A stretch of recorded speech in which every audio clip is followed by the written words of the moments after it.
Albert Breer here on the Rich Eisen Show. So then why was Odell traded? Why was the code red ordered? So that's the question right now, especially since Albert, let me just keep trying to set it up here to get it all out. I mean, they re-signed him last year, and Gettleman did say at the Combine in a reasonable statement, one would think, we didn't re-sign him to trade him.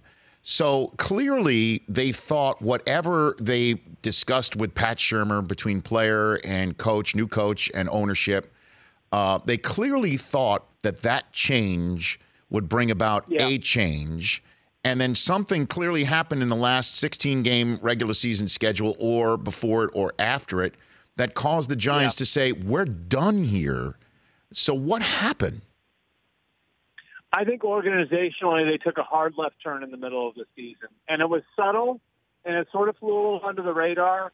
But if you want to go back to the October meetings, and the Giants were really struggling, and John Mara said publicly, we need to take a hard look at this, and we may not be doing it overnight. And I think what has been the case in New York for the last 5-6 years, that roster was broken. And they were able in 2016 to Band-Aid it, and they go out and they sign Olivier Vernon and Janoris Jenkins and Snacks Harrison, and then they make the playoffs in a season when everything went right? And then the 2 off seasons after that, they were chasing that success. Like, they felt like they were a lot closer than they actually were. And I think in the middle of last season, what happened organizationally was the people in that building came to the realization we're not as close as we think we are.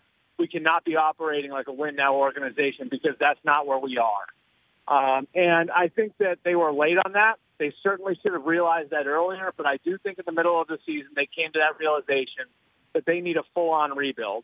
And so I don't think we can relate anything they do now to anything that they did before October or November. And I think now they're going through a full rebuild, and the question becomes, is it worth having a great player, but a guy who's a wide receiver who can be a pain in the ass around when you're looking to rebuild? You may be bringing a young quarterback in. You're going to be trying to fill your building with talented young guys. Or do you go and flip him for some capital so you've got a little bit more to rebuild your team with? And so I know a lot of people are trying to juxtapose this against the moves the Giants made the last 2 off seasons. I don't think you can do that because my feeling on it is there was an understanding that was arrived at in the middle of the season, and they're now, as a result of that, going into a full rebuild. So then if you're in a full rebuild, then you can't start your 2-time Super Bowl winning franchise face, future Hall of Famer, certainly ring Hall of Famer locally. We can have an argument about Eli in the actual Hall.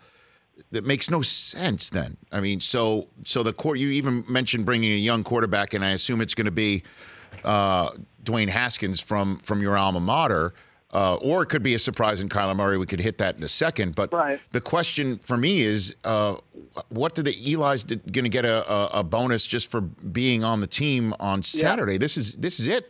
They've got to make this whole thing now, don't they? I think you have to look at it, though. Like, you have to look at Eli Manning now as a bridge quarterback. I know that sounds weird because of all the history he has there. And, it's tough. It's a tough thing to look at a guy like that who's got that many pelts in the wall as a bridge quarterback. But right now, that's how you have to look at him. He's a bridge to the next guy. He's making $17 million this year. That's only $1 million more than Tyrod Taylor made as the bridge guy in Cleveland last year. So you're already paying about what the going rate for a bridge quarterback is, and you know what you're getting. Instead of going out and spending on Ryan Tannehill or someone like that, or Nick Foles, you've got someone in the building who you understand what he's about, and you hope that playing him, having him in the building, will get you to the next guy, whether it's this year or next. I mean, that's the best way I can explain it, Rich. It's just, I think that the Dolphins have sort of struggled with this a little bit with Tannehill too. It's like, can you turn a guy who was your franchise quarterback into the bridge quarterback because it logistically makes more sense than going and doing what Cleveland did last year and spending $16 million on Tyrod, or what Arizona did going and spending $20 million on St. Bradford. The Rich Eisen Show, weekdays at noon Eastern on Audience.